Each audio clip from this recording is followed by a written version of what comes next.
Kung kayo po ay pabili ng second hand na kotse na pwede ninyong magamit pang araw-araw, kayang magsakay hanggang 5 katao, patipid sa gasolina, malakas ang power, sobrang luwag ng cabin space, at higit sa lahat ay napakasarap ng riding comfort. Wala akong ibang maire-recommend sa inyo kundi ang 2019 Honda City.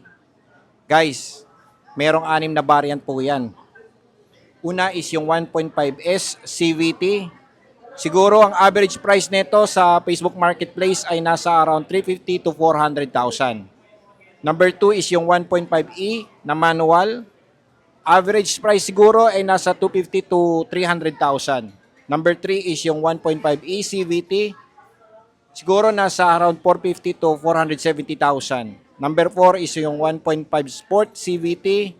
Average is 480 to 500. Number 5 is 1.5 BX Navi CVT. Average price po niyan is 530 to 550. At yung top of the line naman is yung 1.5 BX Navi Plus CVT. 580 to 600. Bakit ko nasabi na napakaganda nito mga ka-idol? Unang-una, hindi naman po sobrang outdated ng itsura nito. At higit sa lahat, proven and tested na napakaganda po talaga ng variant nito mga ka-idol.